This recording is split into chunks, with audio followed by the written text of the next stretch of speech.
Hi guys, I bring you here my tier list of the pool 3 cards in Marvel Snap.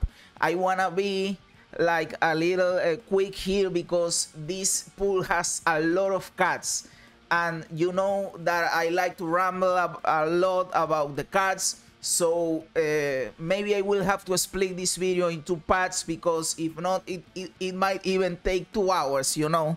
So I will try to be as quick as possible on the cards. As you know, in my tier list I try to come up with something similar to a normal distribution, because I feel that is the most accurate representation of what the real power level of the cards are, because as you know, is if everything is OP, nothing is OP, and if everything sucks, nothing sucks, you know. Of course, it doesn't have to be an exact normal distribution, but at least resemble one. And of course, I get a little input from me, from myself, my personal taste. Of course, I'm a little biased as everyone, but I try to be as objective as I can in base to my knowledge of the game. And of course, I don't know it all, but I believe that my input might be helpful to let you know what cards are good, what you can do with your cards, in what decks they are good, and if they are good pools, if you find them starting in your journey into pool 3, you know. So yes, without further ado, to not waste any more time, let's get into the tier list. So we start here with Adam Warlock, and out of the gate we start with something biased, because I personally like Adam Warlock a lot, but let's be real, objectively talking, Adam Warlock kinda sucks, you know. The thing is, Adam Warlock provides barely nothing that something more powerful can give you. We are in a 12 cards deck, so we need the slot for something impactful, and Adam Warlock doesn't give us that, you know. So that is why Adam Warlock doesn't find a place in most good decks, you know. But there is a deck where I play Adam Warlock and he's really good, and that is the Big Bad Electro. I have a video about that deck, and in card games the ability to draw cards is really strong. It is really strong. Even in Hearthstone and Magic the Gathering, where you have decks with more cards, the ability to draw cards is really strong. So imagine how strong the ability to draw cards is in a game like Marvel Snap, where you only have a deck with 12 cards, you know, and you see 9 cards out of the 12 every game. So even drawing one extra card, so triggering Adam Warlock even one time, that is really impactful, and that's why I believe that Adam Warlock can be good, you know. He sucks, I know, but he can be good, and I am kinda biased because I really like the ability to draw an extra card, you know, and that is why I'm not gonna give a D to Adam Warlock, and I'm gonna give a C. But yes, he could easily land in the D tier. For some people, Adam Warlock is even one of the worst cards in the game, you know. Now we have Aero, and I know that is not how you pronounce her name. It is something like Aero, I don't know, but I like saying Aero, I don't know. We have Aero here. So Aero offers a good stat line for her energy cost, and she has a really strong ability. We were sleeping on Aero's power until recently someone made a deck, a Death Wave deck with an Aero in it, and everyone saw the real power Aero has, and it has been turning into one of the most played cards in the game. So Aero is very strong because of its ability. So we are going to give Aero an A. There is no question about it. For some people, maybe she's an S tier, but I don't believe she's that good. She's really good, but not S tier material, bro. Then we have Agatha Harkness. And well, Agatha Harkness is an S tier for me because I play her in my AFK deck when I watch videos on YouTube. But we know that in reality, Agatha Harkness is a D, bro, because she plays the game for you, and that would be cool if she played really good, but she always makes the worst decisions, like playing something in that domain and killing your stuff.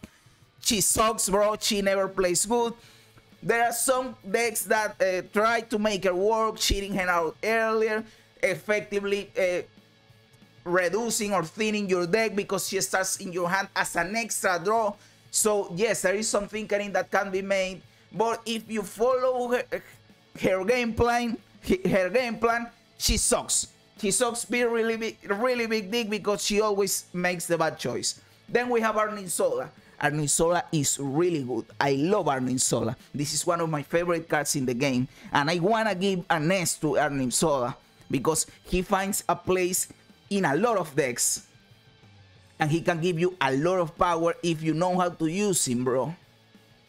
But since S is something exclusive, I'm going to take him down to the A tier, and maybe if I find that there isn't enough stuff in the S tier, I'm gonna bump him up, you know. But there is not much to talk about Arnim Zola except he's good, he's great, I like him a lot. He's a meta card. You find him in a lot of decks. You can even slap him in any deck that wants to output power, and he will always be useful. So yes, I love Arnim Zola. Then we have Baron Mordo. Not much to talk about. This is a D tier card, of course. You can make a deck with Baron Mordo. I have a video about that deck. It is a Ronan the Accuser deck, and you can win with the deck, obviously. It is a really fun deck in concept, but that is the only useful deck for Baron Mordo, and even then, it isn't one of the most powerful decks. It is cool, it is strong, and it is fun, but even then, it isn't that great of a deck, and it's the only deck I can think of when where Baron Mordo is useful, you know? So, as we talk about with Adam Warlock, the ability to draw a card is incredibly strong, and you are going to give a draw to the opponent, bro.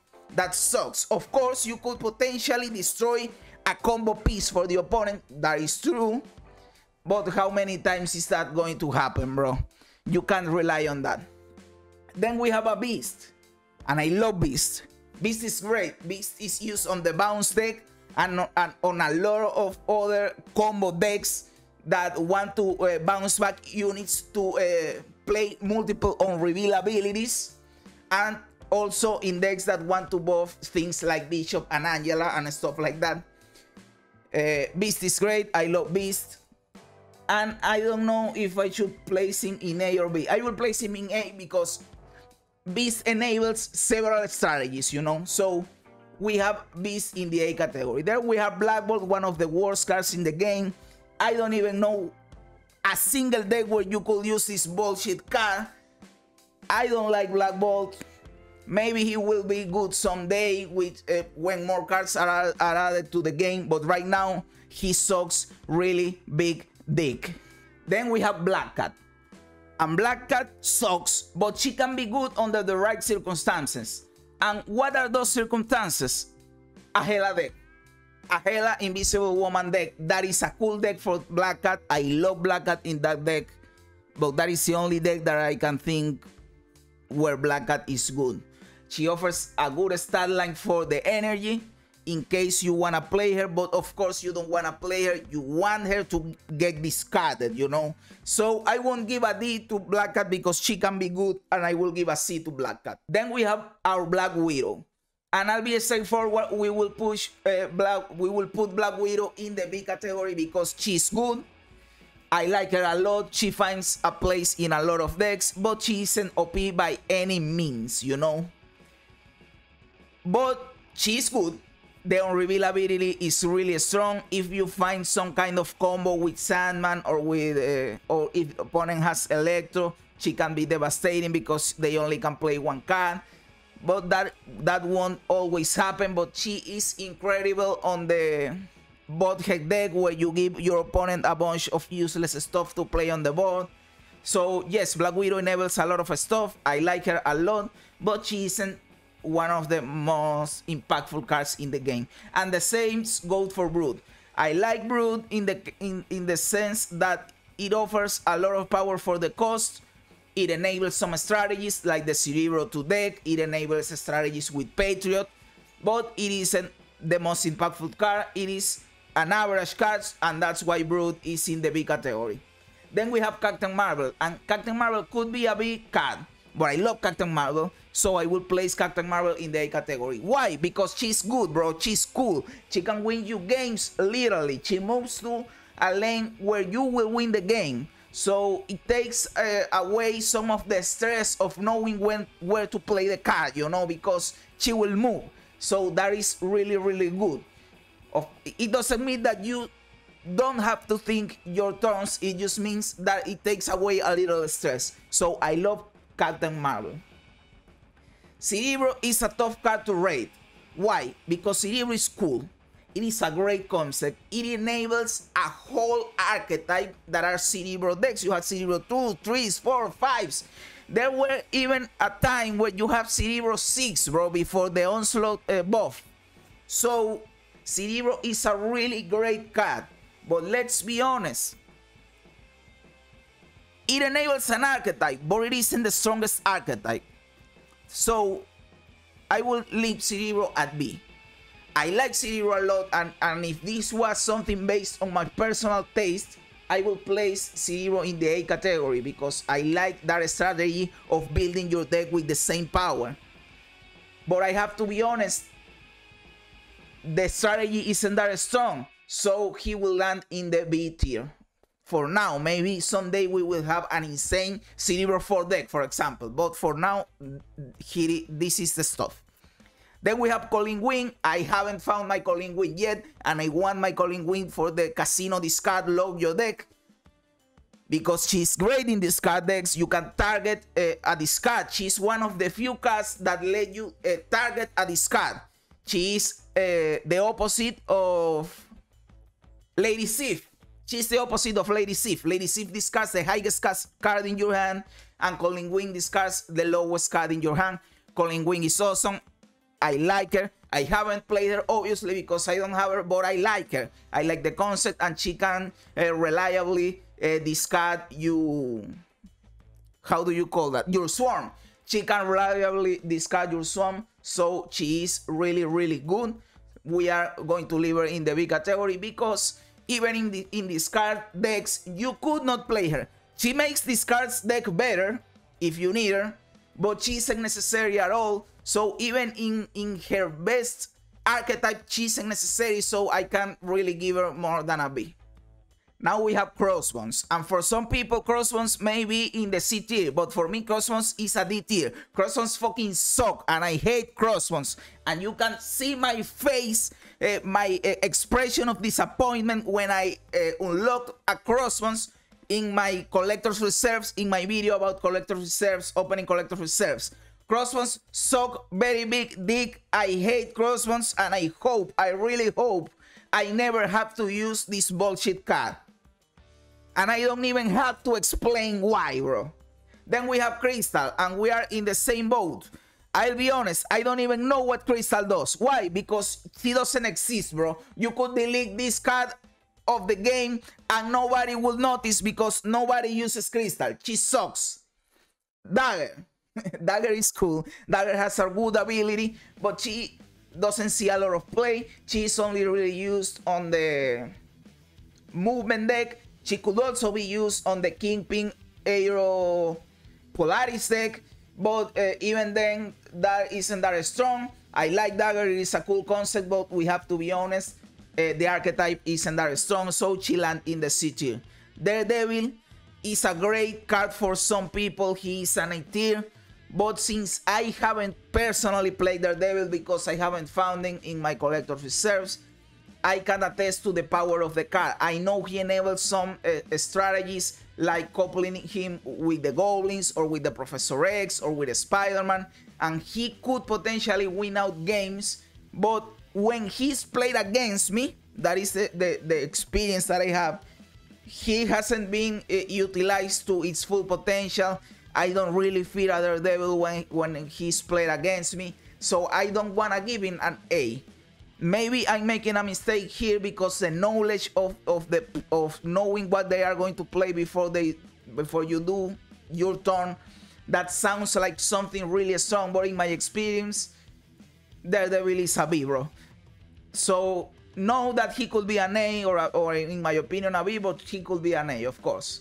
Then we have Deadpool.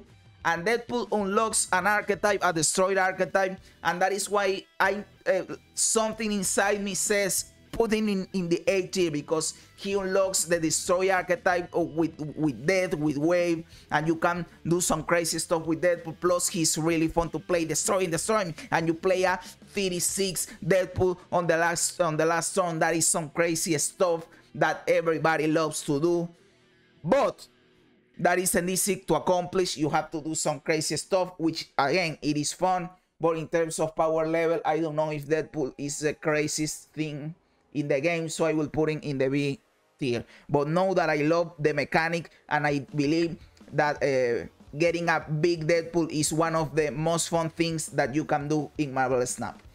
Then we have Death, that we all know is an A tier card, maybe even an S tier card. Death is awesome, a lot of power. You can play her very cheaply in the last turn if you know how to play your game. Deadpool is one of the cards that enable Death. Of course, we have the Venom, the Carnage, the Deathlock, and even Yondu, because when you destroy a card from the opponent's deck, that counts toward Death. So Death is a really strong card at a lot of power, very cheap. So of course, she lands on the A tier. Plus, she gives a name to one of the most to one of the strongest decks in the game, the Death Wave deck, and that deck is really strong, so she lands in the A tier. Debris, I love Debris. Really good card, bro. It is something so cool. Whoever on the Marvel Snap team thought about creating a card like Debris, bro, you are awesome. If you ever see this video, know that you are awesome, and let me know you are the person that created this awesome card, because the concept is really, really good. I love Debris, but she isn't that powerful. We all know it. She enables some strategies. She's played in a lot of cool decks. She finds a really good place, but by herself, she isn't the strongest card. We all know it, so I will place it in the B tier. But personally, in my personal ranking of my cards of my collection, Debris is an A tier card. Then we have Destroyer. We all know it. You know it. I know it. Everybody knows it. Destroyer is an S tier card, of course. You can even play him by himself. You don't even have to rely on the destroy mechanic. We have things like the ongoing Destroyer, when you just play a bunch of other stuff and just place a Destroyer there because he's too good, you know. Of course, you protect the stuff with armor, with Professor X, with Cosmo, but you don't even have to, because when people were trying to figure out how to make Destroyer work, what they thought was, we need to place stuff in the deck that benefits from being destroyed. And that was the first iteration with Destroyer. But the version we are seeing now completely scrapped that, and they went for an ongoing Destroyer, and you don't destroy anything. You have a bunch of ongoing cards, and you only prevent Destroyer from destroying something with the Professor X, or with the Cosmo negating the on-reveal, or with the armor protecting something. So you get a 16 power card, bro. And if you play your cards correctly, you don't have any drawback. One of the strongest cards in the game. If you find Destroyer early in your pool 3 pools, you are lucky implementing using Destroy your opponent with your Destroyer, bro. Doctor Doom, bro. We arrived at Doctor Doom. I'm gonna place him in the A tier, bro. Doctor Doom is my favorite character in the Marvel Comics universe. Tied in the first place with you know who, the top G, my double G dude, that we are going to talk about in later, of course. But Doctor Doom, it's my favorite character in the Marvel Comics universe, and the card is really strong in Marvel Snap. He's a staple of control decks, on decks that try to lock down locations, because the ability to push power in locked locations is really strong, and he is more useful than something like a White Tiger, because you take the randomness out. A White Tiger gives you something extra to push power in a locked lane, but it's at random, so you have a 50-50 of the Tiger landing where you want it. Doctor Doom removes that, and he just gives you power in every location. That is really good. I love Doctor Doom. Then we have another Doctor, the Doctor Octopus. And Dr. Octopus is really good. I like Dr. Octopus. I will place him in the B category. He's really strong. If you know how to use him, the drawback isn't a drawback. And in some strategies, the drawback not only isn't a drawback, but it's a cool ability. It is good. For example, the Butthead deck where you play Debris, where you play Black Widow and you play Viper. Dr. Octopus is great on that deck because you force your opponent to place cards where they don't want to play them and screw up their combo, you know. So in the right circumstances, the supposedly drawback of Dr. Octopus ends up not being a drawback at all. But we can give him a higher tier because after all, he does have a drawback, you know. So we are giving him a B tier. Then we have Dracula, one of the strongest cards in the game. I love Dracula, bro. He is a staple on this card decks and even on not discard decks, because you could just have something big like an Infinite in your deck and then play a Dracula. You discard the Infinite and get 20 power for 4 and without the drawback from the Infinite, and everything else in your deck could be something else entirely, you know. You don't have to build a discard deck to play Dracula, and that is awesome. And also Dracula is one of the cards in the game that is really hard to counter, bro, because he's an on-reveal, he's an ongoing. The opponent has to do something crazy to counter him. One of the few things that could counter a Dracula is something like a Maximus that gives you extra cards so that you don't discard what you want to discard, but you aren't going to run a Maximus just to counter a possible Dracula that you don't know if you are going to face. Something else that could potentially counter Dracula is something like a Magneto to move the 4 card. You move the Dracula out to a lane where he isn't a threat to you, but it isn't an easy card to counter, you know. So he is an A tier for sure. Then we have Drax. What do you want me to tell you about Drax? Drax sucks really, really big UC deck. We are going to give Drax a D tier, of course. He's the worst Guardian of the Galaxy card, and that is saying a lot considering that the whole Guardian of the Galaxy archetype sucks. I was really disappointed when I unlocked my Drax because who the fuck uses a Drax, bro? So yes, there you go. Now we have Electro, and you all know I love Electro. This is a card that enables cool combos, and that is where the fun is in this game, enabling cool combos. So I love Electro, so I have to give him at least a B tier. He comes with a little bit of a drawback that you have to play around, so that is the problem with Electro, but he gives such an awesome ability that he has to have a drawback, you know. So he's at least a B for me. He's a really cool card, and I love Electro. The same goes for Falcon. Falcon enables some strategies like the bounce deck with Beast and the Collector, but by himself he isn't that strong, and even that deck isn't that strong either, so I will give a B to Falcon. Gambit. Gambit isn't an easy to judge card, you know, because he can be really cool. He's one of the coolest cards in the game. His animation when he destroys something is awesome. But is Gambit that strong? I don't believe so. So I will give Gambit a 0. Why? Because yes, his ability is really strong. He enables one of the craziest combos in the game. That is the Exodia deck, where you completely wipe out your opponent's board when you play a Gambit in a Wong Mystique Onslaught lane, you know. That is one of the craziest combos in this game. But outside of that, is Gambit that good? Is Gambit that great? He isn't. That is the truth. So he will land in the C tier. Ghost Rider. Bro, I love me some Ghost Rider, dude. And maybe some people would say, right now Ghost Rider is a B tier card because he doesn't find a place in a top tier deck. And I say to those people, suck it, bro, because I love Ghost Rider and I will give Ghost Rider an A tier. And I don't care if I am wrong because Ghost Rider is awesome and he gives you a really strong ability, bro. His animation is good, and he is a fucking flaming skull that rides a motorcycle, dude. You can't give him less than an A, bro. So we are going to give Ghost Rider an A. And you won't say to me, bro, that doesn't matter in the card game. Yes, it does matter. Plus, the card is good, bro. The card is really good. And if you play Ghost Rider, you will love Ghost Rider too, because it is awesome to bring something big that you discarded. Then we have Giganto, and Giganto is something great that you can discard for your Ghost Rider, bro. And that is mostly what you will do with Giganto. Try to shit him out some way.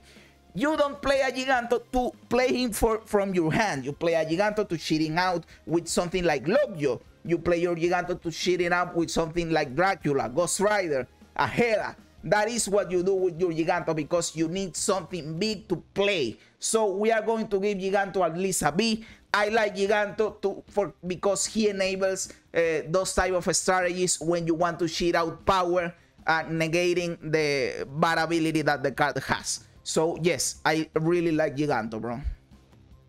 Then we have Goose. Goose is good for a lot of people. Goose finds play in something like the Spectrum deck, and he's really good there. You can even play your Goose in the Bounce deck with the Beast and the Falcon. But you know what? I don't care about any of that because I don't like Goose. To me, this card sucks. So we will place Goose in the C tier. He doesn't suck as much as all this bullshit we have down here. Then we arrive at the card you all were waiting for. The Top G, the real dude, the best card in the game. My man, the Green Goblin, and of course you know it, I know it, everybody knows it. He's an S tier card. And then will come all the experts of the game to tell me, bro, Green Goblin is an S tier card. Suck my dick, dude. Green Goblin is an S tier card. He is the best card in the game. I don't give a fuck. And now, seriously. You all know this is my favorite card in the game. Of course, I'm going to put him in the S tier because I am biased. But Green Goblin is really strong, bro. Green Goblin is one of the strongest cards in the game, talking seriously. He offers something not that good of a stat line, but the ability to take away a spot on the board from your opponent is really good, bro. So Green Goblin is disrupting. He offers power. He offers something difficult to counter. Of course, he can be countered, but it isn't that easy. He's fun, he's cool. The animation where he goes to the opponent's board is great. You can, if you find a Green Goblin, you can place him in any deck you have. That is one of the things with Green Goblin. You don't even need to build a deck to make him fit. He fits everywhere, dude. He's good in all strategies. So yes, Green Goblin is awesome. If you have the Green Goblin, I hate you with all of my being. But I also love you. Sorry for saying that. But yes, we all know it. There is the Green Goblin, dude. I know you were waiting for this. And what did you thought? That I wasn't give my boy an S tier? Of course, he is an S tier card, bro. And yes, you could argue something for at least being an A tier card. But not anywhere lower than an A tier card, bro. Then we have Hazmat. Hazmat is easy C tier because she isn't one of the worst cards in the game, like all this bullshit, but she isn't that cool either, or that strong, because she is cool. I like her ability. They try to do something good with her, and I hope there is someday a deck that does something great with Hazmat, like converting negative power into positive power, a card that does that, and then Hazmat becomes awesome, you know, enabling a whole bunch of strategies. I hope that day comes because I like the concept of the card, but right now Hazmat isn't that strong, so that is why the Hazmat is in the C tier for now. Then we have Hela. I've said this before, Hela is one of my favorite cards in the game. When we were watching that video about Ben Broads where he said that his favorite card was Mysterio, and I said that mine was Green Goblin, I also said that behind Green Goblin my other favorite cards were Hela and Odin. So you know that I like Hela a lot. She's at least an A tier card, bro. You could argue an S tier even because the ability is really strong. She's a Ghost Rider on steroids. If you manage to learn how to play Hela decks, to learn how not to discard it, how to take advantage of her ability, the strategy surrounding her, you will gain a lot of kills because 6 turns with Hela are really explosive. They take your opponent with their pants down. It is so satisfying playing a big Hela on the 6th turn. She's an A tier card for sure, and you can know by my words that I really like Hela, bro. Then we have Hellcow. Hellcow is really good, enables a lot of discard strategies like the Hela deck. So we will give Hellcow at least a B tier. She could be an A tier because she's really strong. I like Hellcow. And she was nerfed, bro. Hellcow was a 2/6. And of course, it was one of the strongest cards in the game. And they nerfed it to 4/6 and she is still good. So of course, I like Hellcow and we will give her a B tier. Human Torch. And yes, I'm trying to go fast because these are a lot of cards, my dude. Then we have Human Torch. Human Torch is a C tier. Human Torch has a cool ability. Sees play in the movement deck, of course, but that deck isn't that powerful. And in some versions of the deck, they cut out Human Torch because he isn't that strong either, even in his own archetype. So we can't give him any more than a C. But of course, he's better than the D tier. So we are putting our Human Torch in the C tier, of course. Then we have Invisible Woman. I like Invisible Woman because she enables one of the most powerful Hela versions. So yes, I will give Invisible Woman a B tier because she is really strong in that deck. And you could also play Invisible Woman on the ongoing Spectrum deck with a Wong, and she's really strong in that deck. If you haven't seen an Invisible Woman Wong Spectrum deck, I encourage you to look for it because it is really cool. It is really strong. It takes your opponents by surprise. So Invisible Woman is an easy B tier. Then we have Jane Foster, Thor, and I will give her a C tier. I don't care about this card. I don't know. Maybe she's strong in the Mr. Negative deck or on the Lockjaw deck, but I haven't seen this card get something so great that you have to give him even a B tier. I don't really like this card. Maybe someday you will have a bunch of zero cost cards that are awesome, but right now all you have are the Wasp and Yellow Jacket, and they suck. Of course, in the Lockjaw deck, she can do something great, but outside of that deck, she doesn't really see play. Maybe I'm biased. I don't like Thor. And yeah, bro, for now, I'm going to leave the video at that because there are a lot of cards in Pool 3 and I don't wanna bash you for a whole hour just relentlessly talking, you know? So I will divide this in 2 parts. We are right at the half of all the Pool 3 cards. I will leave it at that, and on the other part we are going to talk about all the other remaining cards on the Pool 3. I hope that you like what you just watched, that you like my rankings, because this is the objective truth, bro, you know it. So if you liked it, please consider giving me a like and subscribing to the channel. That will help me out a lot. I wanna reach those 1K subs, bro. Help me, I want those 1,000 subs, bro. So yes, thank you very much for being here, bro. You are awesome. Remember that you can follow me on Twitch and come and hang out with me live. And yes, bro, thank you very much. You are awesome. And remember, as a great Bill Hicks said, this is just a ride.